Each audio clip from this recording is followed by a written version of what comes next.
Olá, pessoal, sejam muito bem-vindos ao FLCast, o podcast do Fórum da Liberdade, uma iniciativa do Instituto de Estudos Empresariais, o IEE, com oferecimento da Liberta Investimentos. Nesta quinta temporada, debateremos os temas que moldam o nosso tempo: política, economia, empreendedorismo, história e atualidades. E já temos data marcada para o Fórum da Liberdade 2026. Anotem aí, dias 9 e 10 de abril, no Centro de Eventos da PUC em Porto Alegre. Então já podem reservar na agenda e acessem o link nas notas do episódio para ficarem por dentro da programação completa. No episódio de hoje, vamos explorar o tema Brasil em tempos de reforma tributária, onde estamos e para onde iremos. E tenho a honra de dividir a bancada com meu colega Gabriel Suia. Bem-vindo, Gabriel. Muito obrigado, João. Prazer estar aqui. Mais uma edição da FLCast para discutir um tema que é bastante importante para o nosso país nesse momento, né? Muito atual e impactará aí a liberdade de todos. Vamos lá. Para esse bate-papo, temos uma convidada muito especial, Maria Carolina Cortijo, a Duquesa do Táxi, e é uma grande alegria de tê-la conosco aqui. Obrigada, João. Obrigada, Gabriel. Obrigada pelo convite. Eu fico muito feliz com o convite, estar aqui falando para vocês. O assunto talvez não seja o mais legal, mas a gente promete tentar transformá-lo em algo palatável para todo mundo. Importantíssimo, né? É advogada, tributarista e colunista do Estadão, consultora tributária com mais de 19 anos de experiência em grandes empresas e escritórios de advocacia. É sócia da Detax Consultoria, onde auxilia empresas a otimizarem sua carga tributária e ajuda grandes players no mercado financeiro na antecipação de movimentos estratégicos e econômicos. Fundador da Escola de Tax, atua há quase 5 anos traduzindo o sistema tributário brasileiro com clareza e humor para empresários, advogados e contadores. Conhecida nas redes sociais como Duquesa de Táxi, tornou-se referência na comunicação acessível sobre reforma tributária e política fiscal, unindo rigor técnico e linguagem popular. Bom, muito obrigado por aceitar esse nosso convite. É uma grande satisfação te receber aqui no nosso FLCast. Nosso tema de hoje é Brasil em termos de reforma tributária, onde estamos e para onde iremos. E para abrir essa conversa, o Gabriel vai lançar a primeira pergunta. Obrigado, Maria Carolina, por estar aqui conosco. Eu gostaria de começar, então, a gente falando um pouco sobre onde estamos. A gente fala muito, quando fala do cenário tributário brasileiro, sobre o manicômio tributário, né? Então, o brasileiro gasta mais de 1.500 horas por ano só para poder apurar e cumprir suas obrigações tributárias. Eu queria que explicasse um pouquinho para o nosso ouvinte aqui, que impacto isso tem, esses custos e conformidade, como isso impacta a vida do consumidor final também, né? É uma ótima pergunta, Gabriel. Onde é que eu posso começar a desenhar o caos, hein? Tô pensando por onde eu começo a desenhar o caos. O Brasil, a tributação do consumo no Brasil, ela foi criada meio que em termos de puxadinho, sabe puxadinho? Você vai criando ali uma construção e vai fazendo uma coisa ou outra, porque você está com um pouco de preguiça de fazer o trabalho pesado e acertar o que você precisa acertar. Por quê que eu digo isso? Porque era um trabalho extremamente complexo a maneira como a gente desenhou o nosso sistema. Então, se a gente volta, eu adoro história, e aí eu gosto de ficar voltando para a gente entender onde é que a gente chegou. Então, quando a gente pega 1965, que é a criação ali do ICMS, né, do caso ali, vai ser tipo, a maior reforma que a gente teve antes dessa, né, a maior mudança que a gente teve antes dessa. O que que aconteceu? Ali na década de 60, você tinha a circulação de mercadorias, tinha a questão de serviço, dali a pouco você tem a separação, aí você tem o ISS, que é o Imposto sobre Serviços, e aí você pensa, tá, década de 60, 70, quem é que prestava serviço? Era o jardineiro, era a pessoa que estava ali, era o barbeiro, era quem prestava serviço presencial. Então, o que que foi que a federação pensou? Olha, vamos dividir esse negócio. Então, a gente divide aqui, o Estado fica com essa parte aqui de mercadorias, o Estado maior, né, repassa um pouco para o município cuida dessa, até porque a fiscalização do município é mais fácil. Pensa que quem limpa a sua piscina, está limpando a sua piscina no local, né, a prefeitura vai lá, é bem mais fácil. Ali a gente teve uma ruptura, uma divisão, que hoje talvez a gente seja, pelo menos das economias minimamente relevantes no mundo, estou colocando aqui com o mínimo de relevância, a gente seja nós sejamos os únicos que dividimos bens e serviços. E aí vocês imaginam como é que isso fica onde tudo é serviço. Estamos em 2025, tudo é serviço. Então você tem, por exemplo, uma prestação de serviço onde eu estou em Belo Horizonte, eu atendo clientes de todo o Brasil. Acho que onde eu menos tenho cliente é em Belo Horizonte. Então você consegue prestar serviço de uma maneira bem mais ampla e tudo virou serviço. Você tem streaming, você tem um monte de coisa que você não consegue mais colocar nas caixinhas que foram colocadas lá atrás. E aí você tem toda um background disso, de uma dificuldade, por exemplo, do ICMS, onde o próprio ICMS entra na base do ICMS. Não, eu não vou explicar ICMS aqui, pode ficar tranquilo, não vou explicar ICMS. Mas você tem o ICMS dentro da base do ICMS, ou seja, você tem que fazer praticamente uma regra de 3 se quiser calcular o ICMS, e tudo isso vai desembocar num sistema, que é o que eu falei para vocês, que ele é disfuncional. Então, onde ele deveria ter uma rampa, ele tem uma escada íngreme, onde ele deveria ter uma facilidade de negócios, vamos dizer assim, de incentivar as pessoas, a gente não tem, a gente tem uma incerteza, afinal de contas, gigantesca sobre o que funciona com quem. Então você tem ali a União com a tributação de consumo, PIS, COFINS, IPI, você tem o Estado com o ICMS, você tem o município com o ISS, você tem as empresas tentando dançar no meio desse emaranhado de confusão, e para isso a gente cria as soluções para os problemas que a gente mesmo inventou. Então, assim, o problema está aqui, não, calma, eu tenho a solução. E aí você tem o Simples Nacional. Ah, tá, mas como é que eu saio do Simples Nacional e vou para um outro regime, se o outro regime dá muito mais trabalho do que o Simples? Ah, não, então eu quero ficar no Simples. Então, entende como é contraprodutivo o sistema para quem quer realmente produzir, quem quer, né, gerar riqueza, quem quer estimular a economia. A gente tem um incentivo perverso.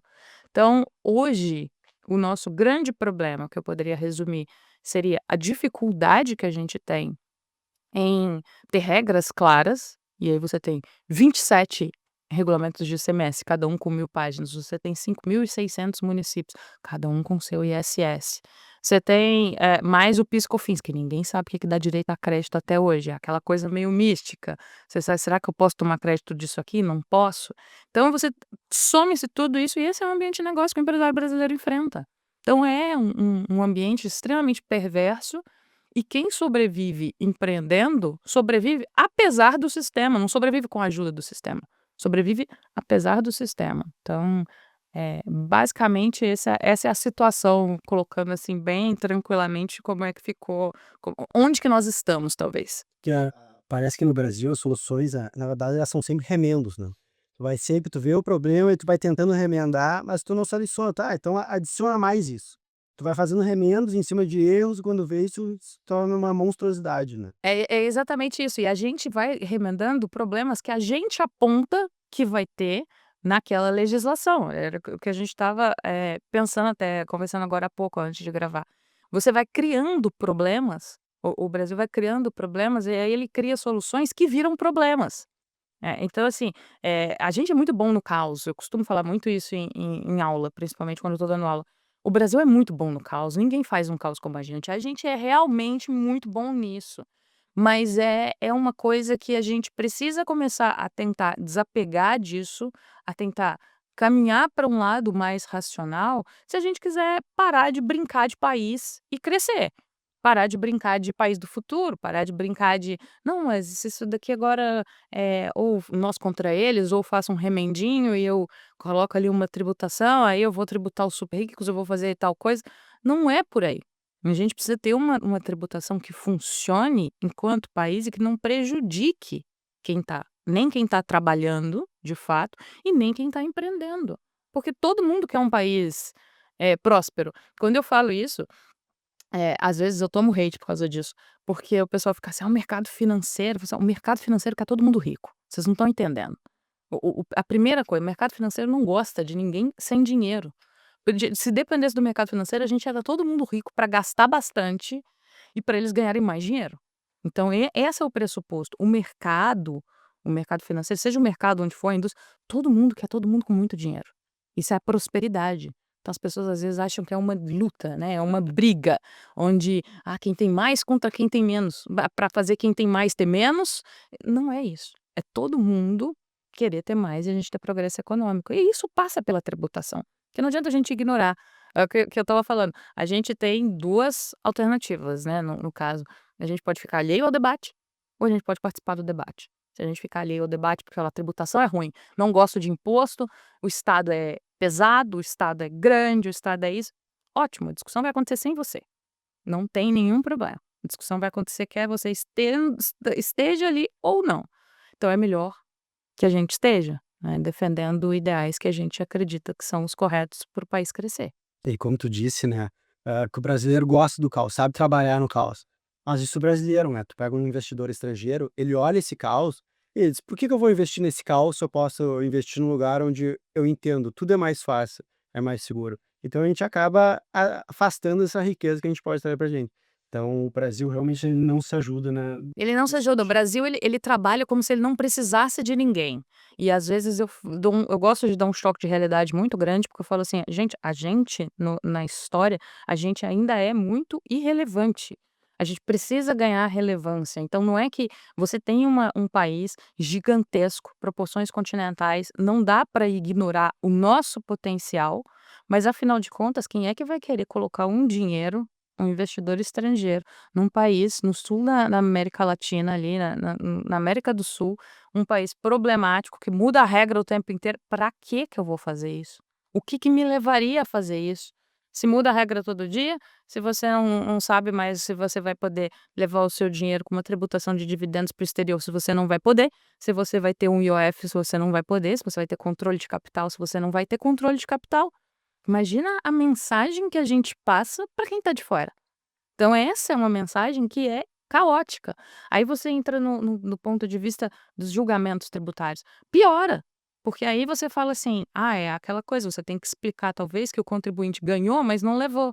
Não levou porque tem que modular os efeitos. O que que é modular o efeito? Não, modular o efeito é o inconstitucional pero não mútil.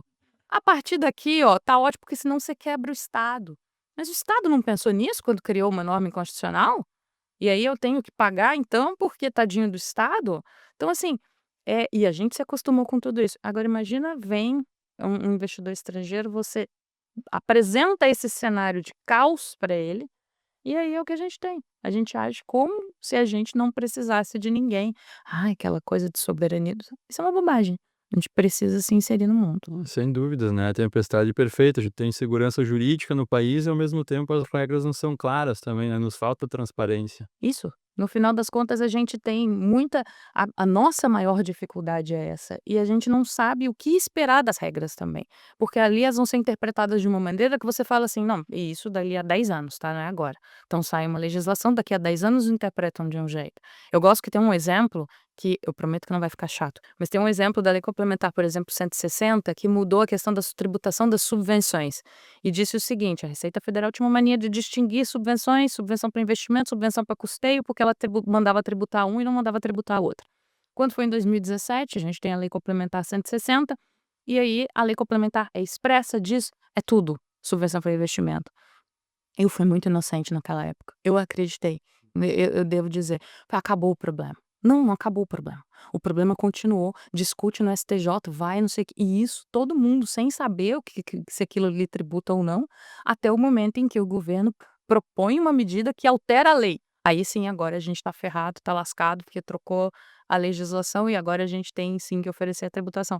Mas percebem como até aquilo que é claro e específico, cristalino, eu lembro que, não sei, eu tenho uma mente meio voltada para exatas, eu acho, eu tenho um pouco de dificuldade quando, né, tem essa questão do devagar. Eu lembro que um colega advogado: você viu qual que é o problema do artigo 30? Eu: "Qual o problema?". Aí eu falei: "Não, porque vai ter um problema". Aí eu li, não tem problema, tá tudo muito claro, específico. "Não, mas a Receita Federal não entende assim". Mas por que que ela não entende assim? Tá escrito.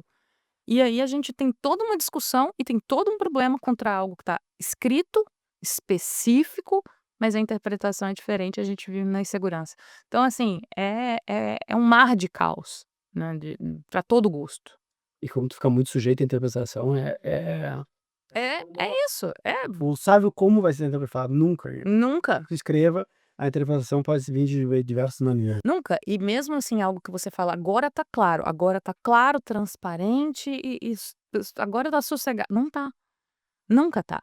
Então a gente precisa de regras mais claras, a gente precisa de regras mais simples, mais direcionadas, e a gente precisa primeiro, né, tentar consertar o que tá a gente não vai conseguir, a gente não vai derrubar o nosso puxadinho.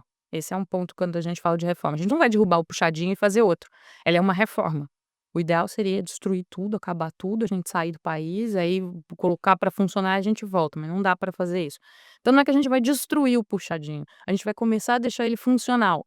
Então onde, por exemplo, hoje chove, porque a gente esqueceu ali um telhado, alguma cobertura, a gente vai colocar ali uma cobertura, mas vai continuar caótico, vai continuar pingando água e pode ser que a gente escorregue ali. Mas é uma tentativa de resolver uma construção disfuncional através de uma reforma. Então, não vai ser fácil. Pensa isso, pensa que você tem com uma construção que é completamente disfuncional, escada onde não tem que ter, porta onde não tem que ter e tal. Você vai fazer o que dá para fazer dentro de uma reforma e aos poucos você vai derrubando paredes, olha, isso daqui vai sair daqui agora, isso daqui ainda continua, infelizmente, mas é assim que a gente tenta melhorar um sistema. Agora, continuar com o sistema a mim parece um preço muito alto para se pagar. A mim parece um preço altíssimo. A gente está num sistema, então a gente já está acostumado com ele, as empresas já sabem, tá, mas qual que é o custo de futuro disso? E a quantidade de empresas que não vêm, né? Isso a gente tem várias notícias. Esse ano pipocou várias notícias de grandes varejistas, por exemplo, do exterior, que decidem não vir para o Brasil. Não, tá ótimo, obrigado, gente, até a próxima, não vem.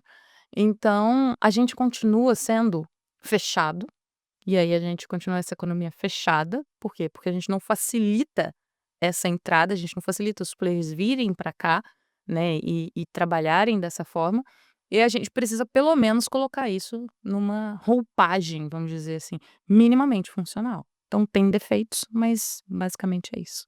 O empresário precisa de previsibilidade, né, acima de tudo, mais do que um sistema bom, um sistema não tão bom, ele precisa de um sistema previsível, né, que ele saiba de fato o que está acontecendo, que ele tenha decisões estáveis, né. É isso. No final das contas, é o que a gente estava brincando. A gente precisa de um sistema que sirva a quem quer produzir.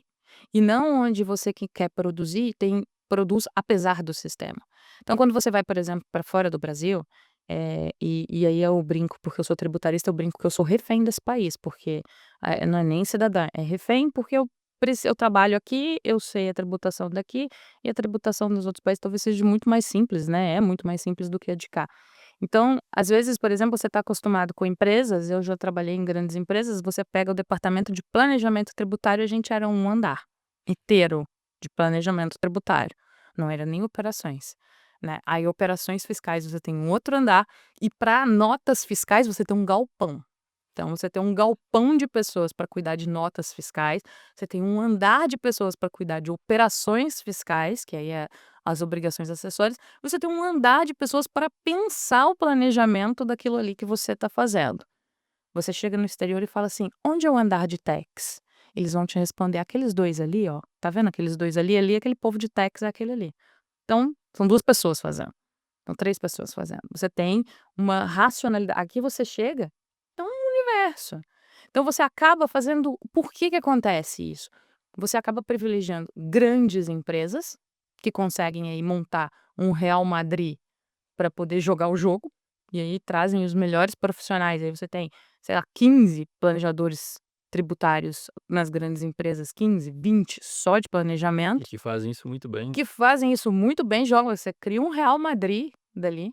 Aí você tem o Simples Nacional, onde, muito bem, obrigado, é muito simples, você tem um contador que preenche as suas informações ali. Então você tem um universo das empresas pequenas ali que está protegido, e você tem um universo de empresas aqui no meio que está se lascando. Que são as empresas médias, as que não são tão pequenas para o Simples, não são tão grandes para contratar o Real Madrid, aí elas estão ali no meio tentando sobreviver e invariavelmente não conseguem. Então hoje, o nosso sistema, ele penaliza muito essas empresas aqui desse meio.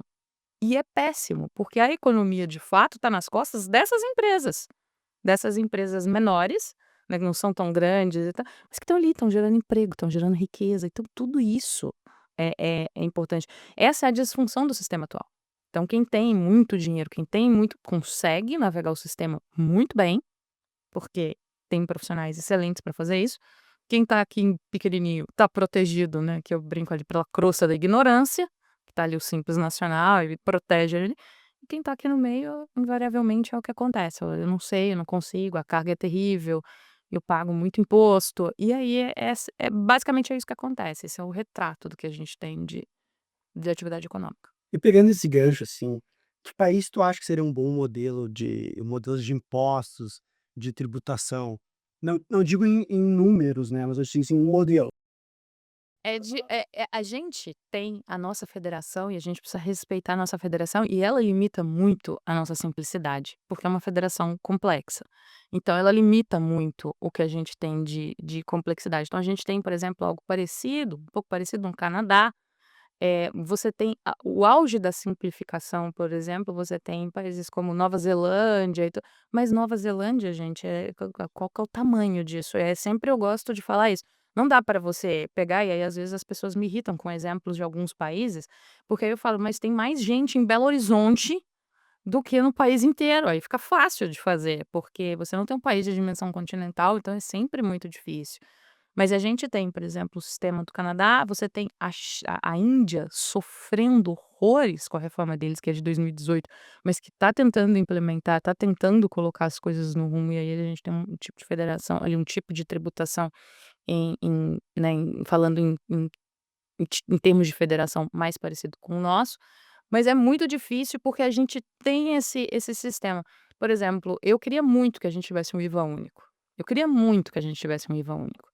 Mas para isso a gente tem que tacar fogo na Constituição, porque a Constituição fala: você tem o Pacto Federativo, cada estado tem a sua autonomia. Não tem como a gente ter um IVA único que vai falar quanto é o percentual para todo mundo. Eu não posso fazer isso.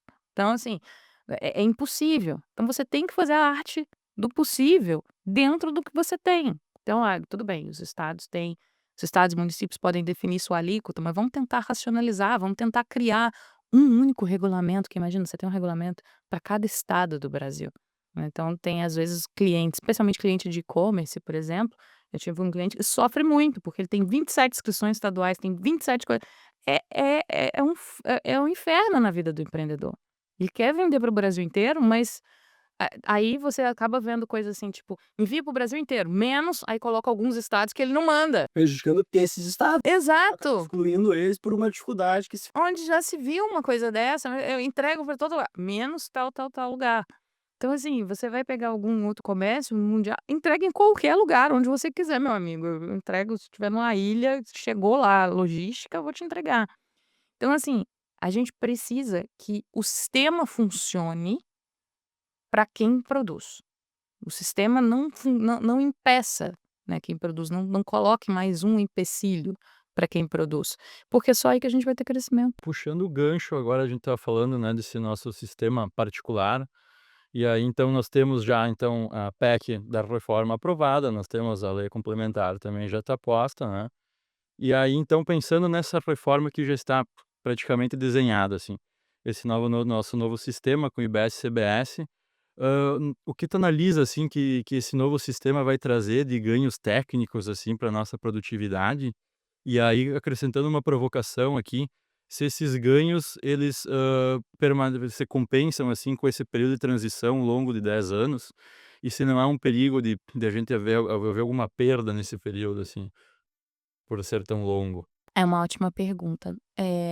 Primeiro, não dava para fazer em menos tempo. Isso é que é o pior. E não adianta, porque tecnicamente a gente tinha que observar prazos, o Brasil tinha que observar prazos, tem os incentivos fiscais que vão até 2032, estão na lei complementar, na parte da lei complementar que o pessoal entendeu certo, né? A mesma lei complementar que eu falei aqui mais cedo. Então não adianta. Então aqui era ficar chovendo no molhado. O Brasil é a arte de você fazer o que dá para fazer, mas pelo menos te colocar no caminho certo. Eu costumo fazer uma analogia, é o seguinte: você tem o carro, você tá de carro, e aí você quer chegar, sei lá, em Fortaleza, e você tá dirigindo em direção a Porto Alegre. Você não vai chegar.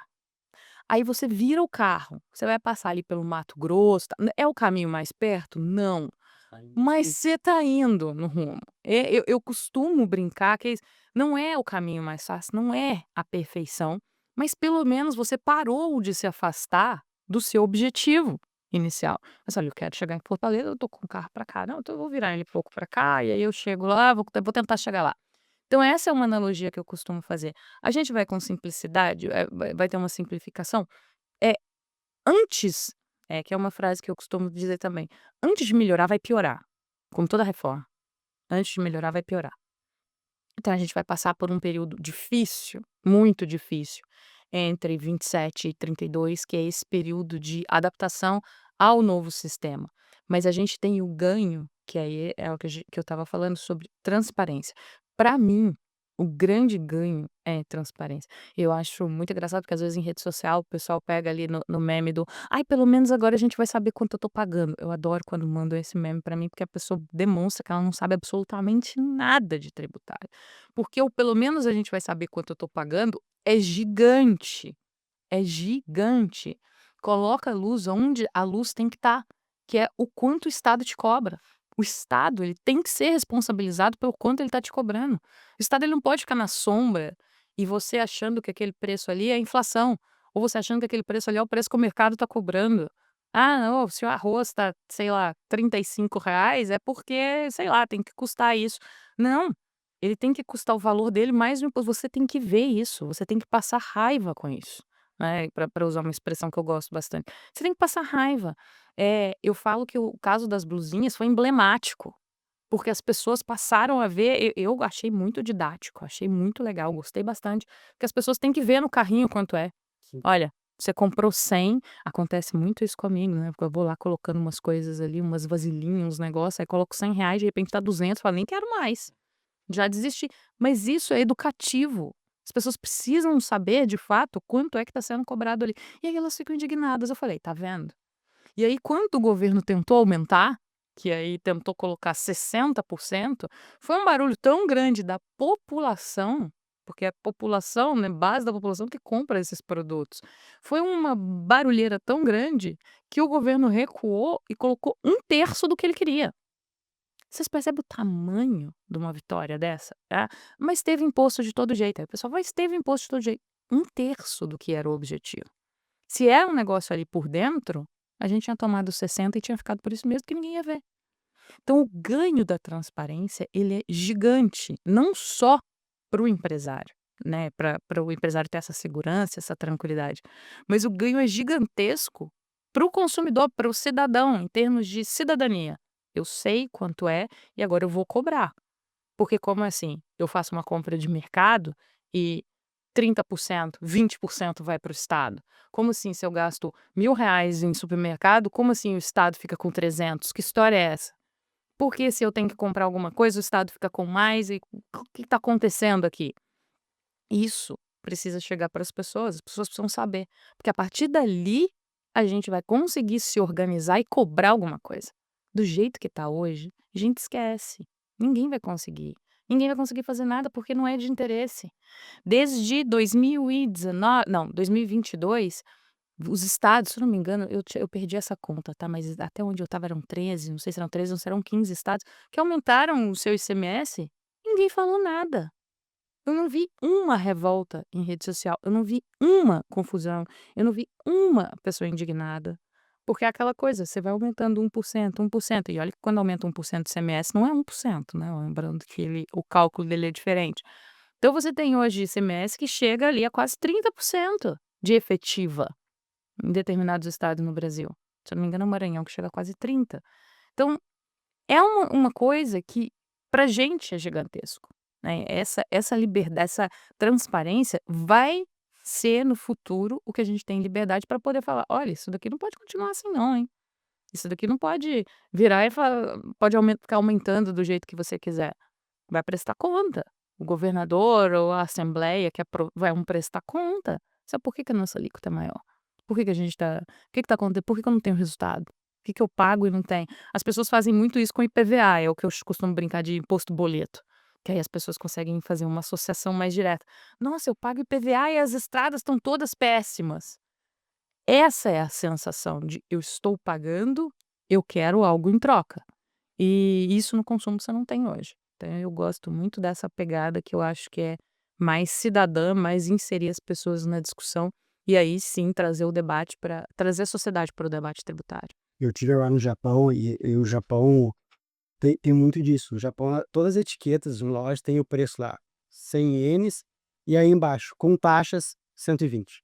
Então fica muito didático, né? Tu olha, custa 100. Não, eu vou pagar 120 porque 20 é taxa. É isso. Então fica muito didático, as pessoas, como é bem que tu disse, acho que as pessoas vão começar a enxergar isso e se revoltar mais, né? Pô, podia pagando R$100, mas não, vou pagar 120 porque 20 é taxa. 20 eu preciso entregar para o governo. E o que é que o meu governo está me entregando de volta?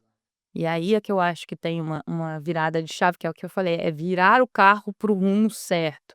Mas é lógico, a lei complementar e apoiar esta virada do carro não é um cheque em branco, não é falar assim, eu queria mesmo ir no Mato Grosso. Não, eu queria ir para Fortaleza, no Ceará. Eu não tinha que estar aqui no Mato Grosso, eu não tinha que estar virando esse carro desse jeito, eu tinha que estar indo para o norte, mas não é um cheque em branco. Isso eu acho muito importante de colocar. A gente não tem que pensar assim: olha, isso daqui que você está trazendo para mim é o correto, é a única coisa que eu aceito, é isso. Não, a gente vai ter que fazer correções ao longo da rota, e isso também é normal, é do jogo. Aproveitando essa linha, eu vi falando em algumas oportunidades também, sobre o projeto da reforma vem passando também por uma série de transformações no Congresso Nacional, enfim, durante o debate, e colocando um pouco o risco, assim, de desfigurar um pouco essa reforma.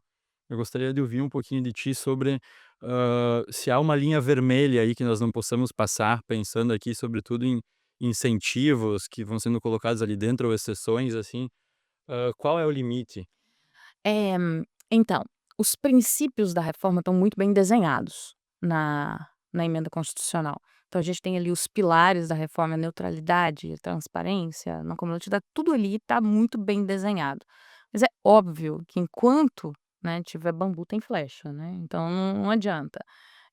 A gente tem bastante coisas, várias coisas disfuncionais dentro da reforma, muito pode ser, né, no final das contas, desfigurado, mas o sistema, ele funciona, ele está operacionalmente funcionando. Aí existe uma coisa meio wishful thinking, talvez. As pessoas vão ver o sistema funcionando, vão participar do sistema, não vão querer. Aí é mais difícil, mas assim, pelo menos as bases, e aí eu falo assim, a gente abandonar certos conceitos, como a gente tem de substituição tributária, quem trabalha com isso sabe do que eu estou falando, que é horrível, de substituição tributária, diferencial de alíquotas, coisas que hoje dificultam a vida. Isso a gente tirou no sistema, então o sistema, assim, os pilares do sistema estão bem posicionados para o que eles foram criados.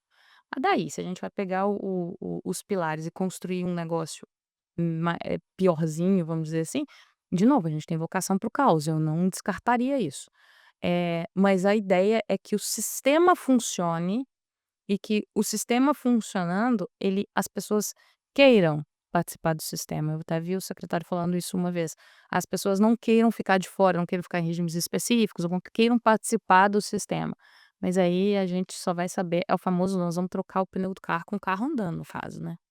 Bom, antes de a gente seguir com a nossa conversa, uma pausa rápida para agradecer a Limberta Investimentos, que acredita no poder das ideias e no valor da liberdade individual. Por isso, apoia iniciativas como o Fórum da Liberdade e o FLCast. Seguimos com o nosso episódio. Trazer mais uma provocação, então, sobre a questão dessa discussão da reforma no Congresso.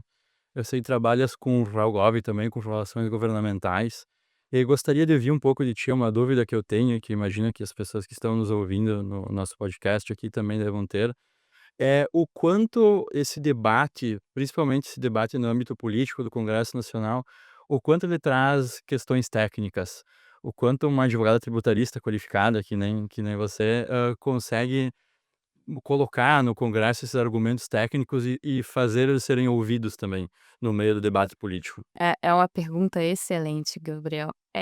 Primeiro, a gente tem muita dificuldade em traduzir termos técnicos para quem fala linguagem política. Aí você já tem um grande, vamos dizer assim, um grande choque, porque quem está ali, o congressista que está ali, ele está pensando do ponto de vista político dele e dos benefícios e eventuais, né, os bônus e os ônus que ele vai ter politicamente falando. A gente, enquanto técnico, está pensando tecnicamente a coisa e como é que isso pode impactar no futuro.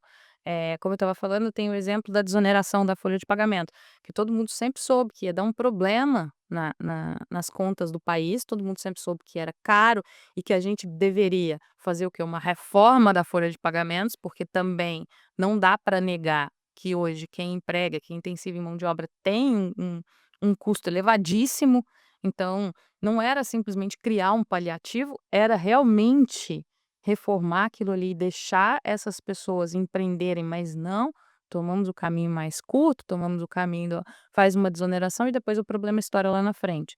Então o que a gente tenta é mostrar os cenários. Olha, hoje em dia, né, eu trabalho com relações governamentais há 9 anos. Hoje em dia é muito mais, aberto, hoje em dia os congressos são muito mais abertos ao debate, vamos dizer assim, de tentar entender as ideias, você tem frentes parlamentares que estão ali dispostas a ouvir, mas é muito pouca gente falando.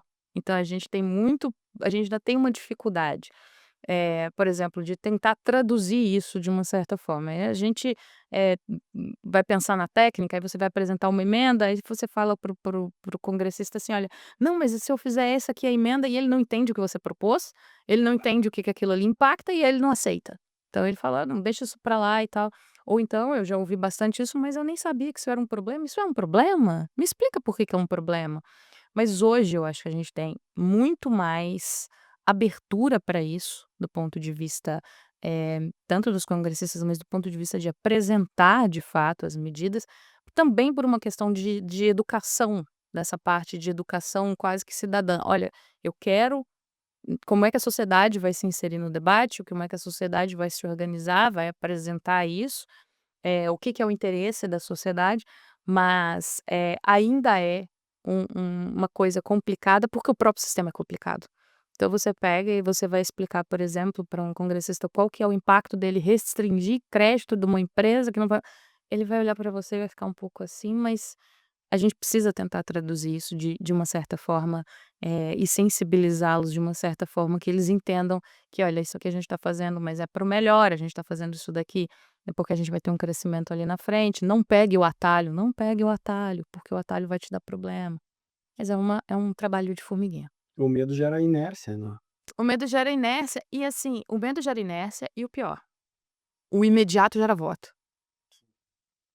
Isso para mim é o pior, porque aí você coloca, por exemplo, uma medida que é extremamente populista, que é uma medida que você sabe que vai dar problema, mas que é interessante, porque afinal de contas eu vou conseguir votos, eu vou conseguir, eh, pautar a rede social, eu consigo fazer todo mundo falar sobre esse assunto, mas é péssimo para o país. Então, assim, esse imediatismo é horrível, é muito ruim. E esse imediatismo acontece porque as pessoas não conseguem entender. Por exemplo, quando eu fiz um conteúdo sobre essa isenção dos R$ 5.000, a minha maior surpresa foi ver que as pessoas não sabiam que quem ganha mais não vai ter desconto. Aí "Ah, mas não é uma atualização de tabela?". Não. Então, assim, as pessoas apoiam coisas que elas nem sequer entenderam. É uma comunicação que vem enlatada, elas não conseguem entender, aí você fala: "Tá, mas nós estamos criando mais um problema". Aí a gente está criando uma tabela progressiva para classe média, aí você cria esse degrauzinho aqui para quem ganha até 5.000, até 7.350, e aí você tributa ali. Percebe como a coisa está ficando disfuncional? De novo, é trabalho de profissional, né, parafraseando Max Lisboa, que é um trabalho de profissional. A gente vai criando os problemas, olha só, vou criar um problema para mim aqui, vou criar um problema para mim aqui, aí depois você chega lá na frente e fala: "Nossa, como é que ficou tão ruim? Que surpresa! Eu não imaginei que fosse ficar tão ruim", não, mas você passou 20 anos piorando o sistema. E aí agora você está surpreso, que é a mesma coisa que aconteceu com o consumo. Você passou, sei lá, 35 anos piorando o sistema, aqueles, que eu costumo brincar que é um programa de piora contínua, né, não é de melhora, é piora contínua, aí você vai piorando o sistema 35 anos, aí você chega: "Nossa, como é que o sistema ficou tão ruim?". Porque você está piorando o sistema tem 35 anos. Então, uma hora a conta vai chegar. Não existe almoço grátis, não existe, a matemática não perdoa. Nós temos agora acontecendo a reforma sobre o consumo, mas a gente sabe que a reforma da renda está por vir, já está com várias discussões aí, né. Eu já ouvi no seu canal falando sobre criticando um pouco algumas soluções apaixonadas, assim, né, que distorcem um pouco o debate político, acho que o imposto sobre grandes fortunas pode ser um bom exemplo ali. Queria escutar um pouco de ti sobre de que forma a gente pode conduzir isso, assim, para que a gente consiga respeitar aqui nessa reforma que está por vir a propriedade, a liberdade do nosso contribuinte, Porque como tu falaste antes, a gente vai ter que discutir, ela vai acontecer. Como é que a gente consegue trazer esses elementos para o debate, assim, de uma forma racional? Muito boa pergunta. A gente, de novo, eu gosto de história para a gente entender como é que a gente chegou nessa confusão que a gente estava aqui. Então, quando a gente fala, por exemplo, em 1995, quando decidem, né, quando existe a lei que fala o seguinte: dividendos serão isentos. Qual que era o objetivo do governo? Qual foi o objetivo do governo? Na contramão do mundo, que a gente acha que a gente é muito mais esperto, a gente pega o que o mundo fez e viu que deu errado e a gente testa, que é para ver se dá errado mesmo. E aí o mundo já vinha num sentido de desonerar capital produtivo e tributar na pessoa física. O que que é isso? Diminui o imposto da pessoa jurídica e cobra quando você tiver distribuição. Por quê? Porque assim você não onera o capital reinvestido. Então, se você tem o lucro da empresa e fala: "Olha, se esse lucro fica dentro da empresa, você não vai pagar imposto de renda mais alto em cima dele. Você vai ficar com ele, você gera mais empregos, você gera mais riqueza. Se esse dinheiro for parar no bolso do sócio, aí você paga imposto". Então essa é a ideia da cobrança, né, em combo, vamos colocar dessa seguinte forma. O mundo percebeu isso, o mundo ali na década de 80 percebeu isso e falou: "Olha, vamos começar a inverter o meu caminho", que até então eu estava no outro caminho. A gente vem em 1995, estabilizamos a moeda, que delícia. Agora finalmente temos uma moeda que a gente consegue, fazer um planejamento mínimo. E aí o que que a gente faz? Não, a gente vai tributar tudo na pessoa jurídica, porque é muita pessoa física. Você já viu o tamanho desse país? É muita gente. Vamos colocar na pessoa jurídica, porque aí a gente fiscaliza a pessoa jurídica, tributa a pessoa física não vai ter o imposto. Esse é o nosso caminho. Então a gente cria esse caminho, né? Vamos por esse caminho e a gente onera a tributação da pessoa jurídica. Só que a gente foi demais. Então a nossa alíquota nominal é altíssima, 34%. Nominalmente é muito ruim. E aí o que que aconteceu? A gente foi colocando os baldes no caminho, olha, deu problema, a gente criou o problema. A gente falou: "Então agora vamos vender umas soluções do problema". Então a gente pega e tem alguns incentivos fiscais, alguma coisa que eu consigo usar, e aí vem os planejadores tributários, né, quem faz esse planejamento, você reduz essa alíquota efetiva. Então você reduz essa alíquota efetiva, você tem empresas do mesmo segmento com alíquotas efetivas totalmente diferentes, a depender do planejamento tributário existente. Então você tem essa disfunção. Aí o governo fala: "Nossa, mas aí tá errado, porque olha, aí não tá pagando, aí tem os super ricos. Chega lá e eles não pagam de novo". Em vez de eu consertar todo esse problema que eu tô falando para vocês, não, eu vou colocar um imposto mínimo para esse pessoal aqui do topo, que tá recebendo, sem consertar o meio do problema. Aí, por mais que seja uma ideia louvável, e eu tenho uma admiração pela ideia dessa cobrança, porque a gente está falando realmente em justiça tributária, mas eu não acho que a gente tenha que pegar esse caminho. De novo, a gente está criando mais um problema para o futuro, a gente está contratando mais um problema no futuro, não resolvemos a tributação da empresa, vamos colocar uma tributação aqui em algumas pessoas acima de determinada renda, e eu não consigo resolver. Eu não consigo resolver a equação. Eu resolvi um problema momentâneo dos R$ 5.000, que era uma promessa de campanha, com esse pessoal que ganha 50. Pronto, eu resolvi o meu problema momentâneo. Tá, mas e lá para frente? O que que a gente vai fazer lá na frente? As empresas, aí eu coloco mais 10% para o exterior, que é um absurdo completo, né, que a gente já falou sobre investimento estrangeiro. O estrangeiro já não quer vir para cá, ainda coloca mais 10% para ele tirar o dinheiro dele daqui. Aí que o negócio vai ficar impraticável. Então, quando você tem toda essa estrutura, e aí a gente criou essa gambiarra, né, vamos dizer assim, com todo respeito, mas é uma gambiarra, é um jeito de atingir, de ajudar sim quem precisa, porque se a tabela tivesse sido propriamente atualizada, quem ganha R$ 5.000 não tinha que pagar imposto de renda. Então isso era praticamente que um direito nosso, direito do contribuinte. Então não está fazendo favor para ninguém.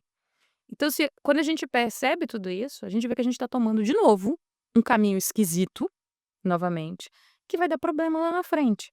Então quando eu falo as críticas que eu faço à reforma da renda, é justamente a oportunidade que a gente perde de novo, nos colocarmos num ponto onde faça sentido a nossa tributação e ela não vire esse monstrengo que você tem aqui, uma tributação altíssima na alíquota efetiva, baixa porque consegue benefício, mas não é todo mundo que consegue, aí depois alta na pessoa física de novo.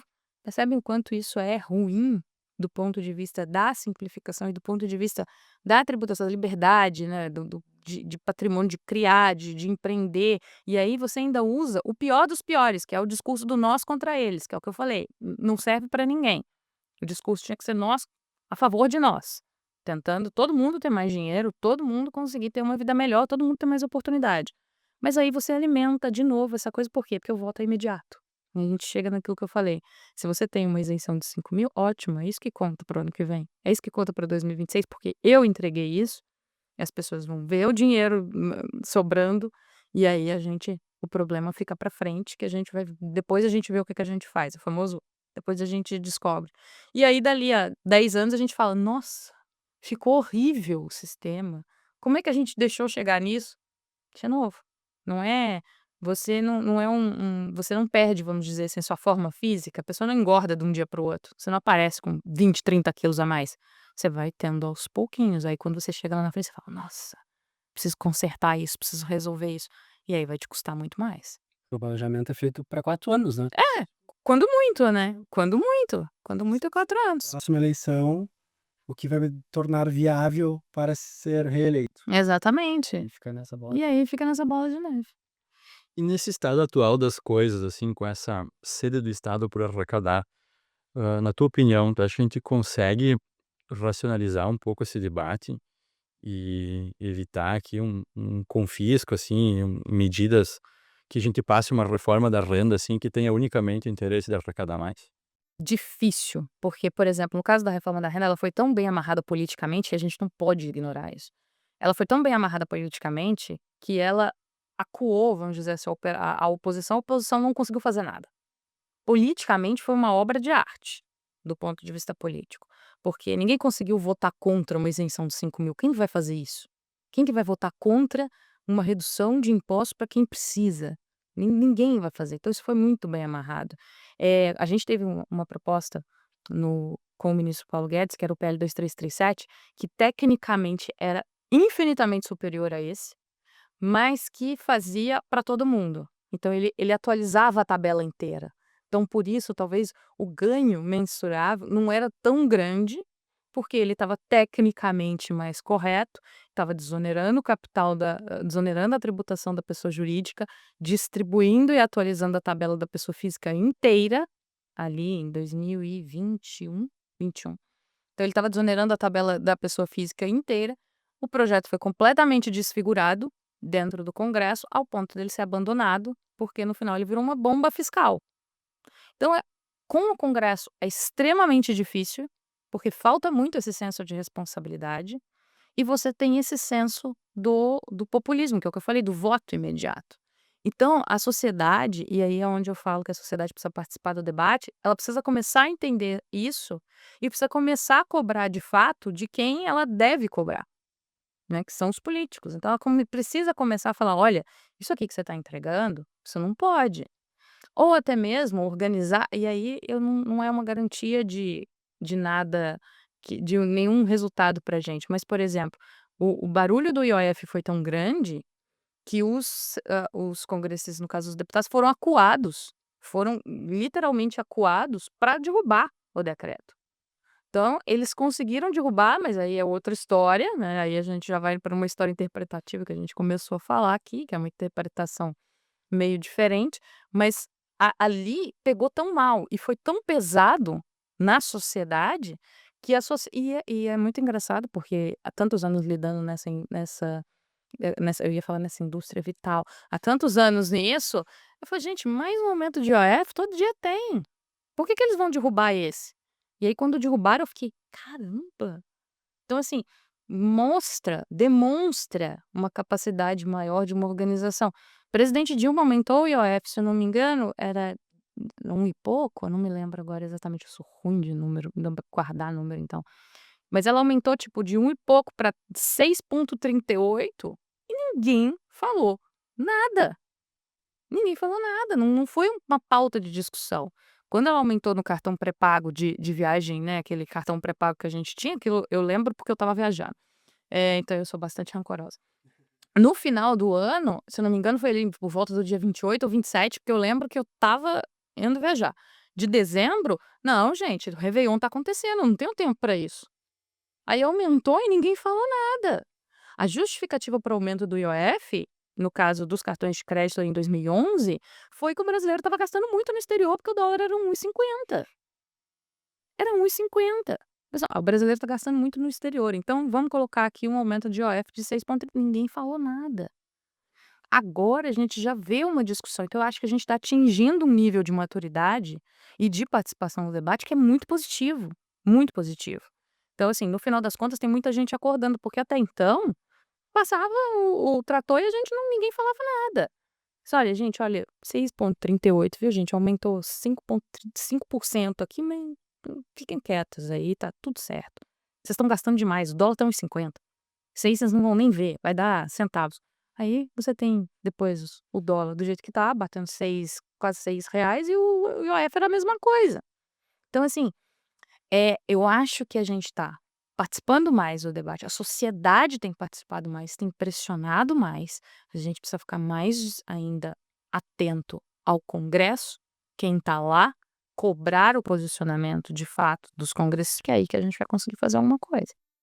E aí saindo um pouco dessa seara, tu nessa tua fala, tu disse que a gente está mais atento. Tu vê alguma oportunidade para uma reforma administrativa, que seria também tão importante quanto uma reforma tributária, acontecer em curto prazo?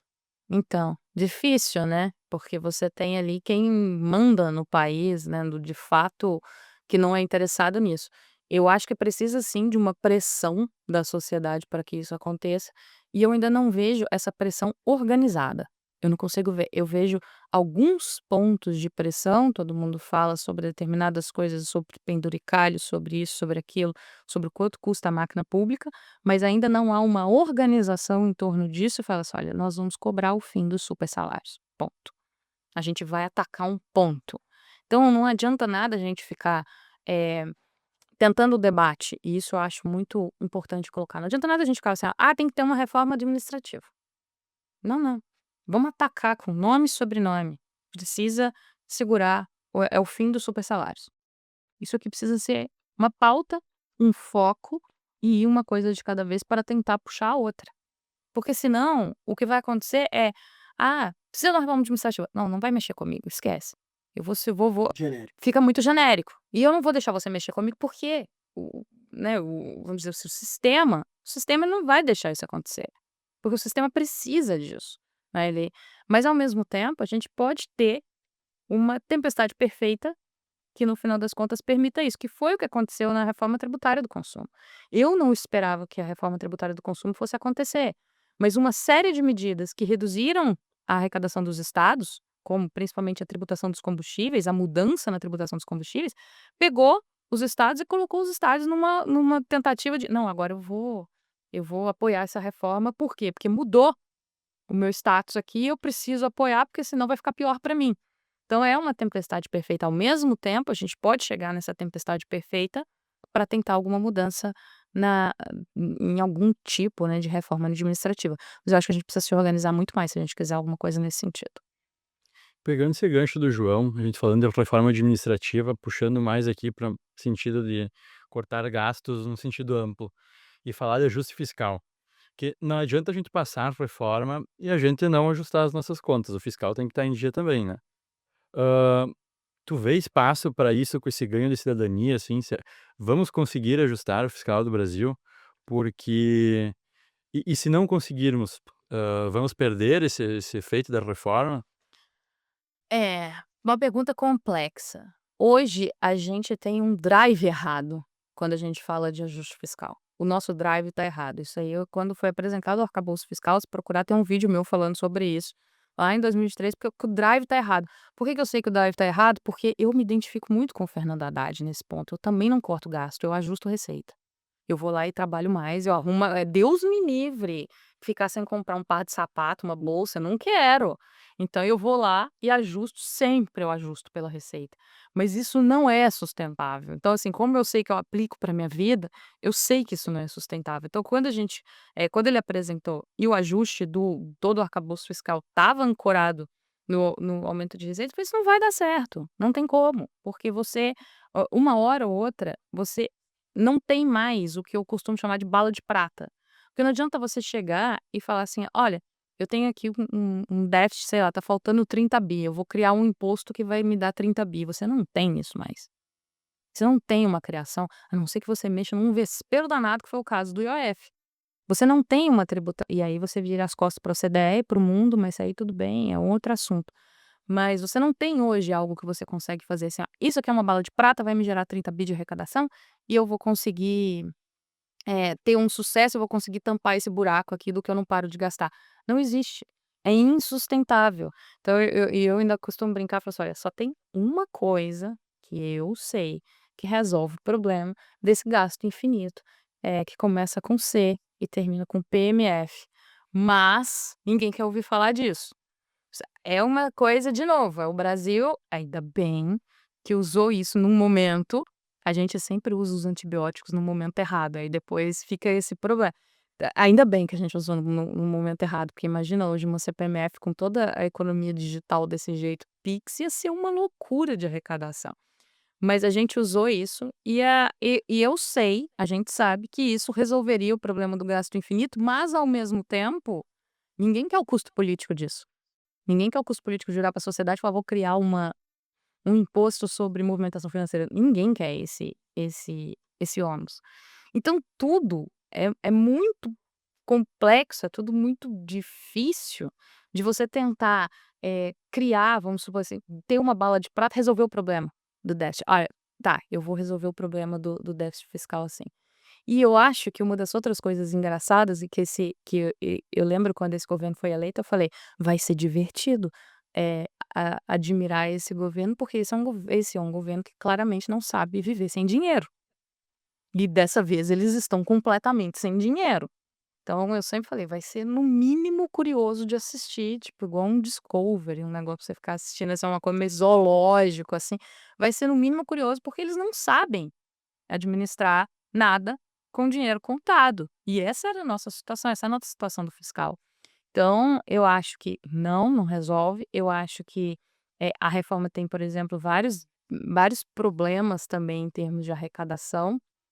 Tem vários compromissos financeiros assumidos que eu não tenho ideia de como é que eles vão ser cumpridos. Ninguém tem ideia de e eles não são os fundos, por exemplo, vários não são objeto de contingenciamento, não pode parar, não pode diminuir, é repasse para Estado. Ninguém sabe como é que exatamente vai fazer, mas eu acho que no final das contas essa conta aí do equilíbrio fiscal, ela vai ter que ser apresentada e eu acredito que num curto intervalo de tempo. Bom, antes de encerrar, a gente tem aqui um ping-pong final. Então eu vou te fazer 3 perguntas e eu gostaria que tu respondesse com as primeiras coisas que vêm à tua cabeça. Um líder. Ah, de novo essa do líder? Vocês me pegaram essa do líder ontem. Ó, eu vou Tá treinado agora. vou responder uma diferente do que porque eu fiquei muito satisfeita que, me chamaram de duquesa de Thatcher esses dias, eu vou escolher Margarete. Então, porque eu gosto da ideia da responsabilidade com o dinheiro público, da responsabilidade com o contribuinte, então tem algumas ressalvas, algumas coisas, né, que foram ali apresentadas por ela, mas eu acho que é interessante a maneira como ali, né, na década de final da década de 70, 80, você apresenta isso de uma forma, difícil, como é um ajuste, e se posicionar daquela forma. Vou escolher essa. E um livro. Vou escolher um diferente também que a gente estava conversando. Eu gosto muito de um livro que chama Milagre nos Andes. Não sei se vocês já leram, mas eu gosto do livro do Nando Parrado, porque ele escreve sobre a perspectiva de sobrevivente muitos anos depois. Então ele revisita aquilo ali e traz uma ideia de como é que é essa sobrevivência, eh, como é que foi o medo que ele sentiu, porque enquanto eles fizeram a declaração logo depois do acidente, eles estavam muito preocupados em parecer heróis e tudo mais, e quando ele reescreve, ele revisita a história, ele revisita fazendo algumas concessões, falando: "Olha, a gente estava morrendo de medo", ou "Eu queria mesmo não ter eu ficava esperando para acabar logo aquilo tudo". Então eu acho que é uma perspectiva muito interessante de resiliência e de como o durante é muito difícil, como o durante pode ser muito complicado. E uma palavra que define o sistema tributário brasileiro. Meu Deus, eu ia falar eu não vou falar manicômio, porque é bem óbvio, mas eu vou falar gambiarra. o brasileiro ele tem uma dificuldade em enfrentar os problemas que ele precisa enfrentar. A gente tem uma tendência a falar que esse é um problema para o meu eu do futuro. Então, eu não vou, por exemplo, resolver a renda agora, isso é um problema para o meu eu do futuro. Eu não vou resolver o problema de tributação do consumo agora, isso é um problema para o meu eu do futuro. E aí você vai contratando problemas futuros. E aí isso transforma a gente, não no país do futuro, mas no país Do problema futuro. do problema futuro. E eu acho que é isso que custa muito pra gente. Então, mais uma vez, obrigada, Maria Carolina, por esse bate-papo. Fica à vontade aí para deixar o teu arroba, onde o pessoal pode te seguir, acompanhar tuas ideias e pelas suas considerações finais também. Obrigada, eu agradeço demais o convite. Obrigada, Gabriel. Obrigada, João. Quem quiser me seguir é @Duquesa de Tax em todas as redes sociais. Pode mandar DM também pra gente na parte, né, de consultoria e tudo mais. Sigam a Escola de Tax, que é onde eu explico tributário para quem quiser cursos, essas coisas, entender melhor a reforma. @Escola de Tax, porque a gente tem que espalhar a palavra, né? Fazer com que venha todo mundo para o debate e entenda o que está acontecendo. Bom, então chegamos ao fim de mais um episódio do FLCast. Muito obrigado a você que nos acompanha até aqui. O FLCast é uma realização do Instituto de Estudos Empresariais, o IEE, com o apoio da Liberta Investimentos. Se você gostou desse conteúdo, compartilhe com sua rede, siga o nosso perfil @Fora da Liberdade e fique de olho nas novidades do Fora da Liberdade 2026. Lembrando que o cronograma Compets estará nas notas desse episódio. Obrigado e até a próxima.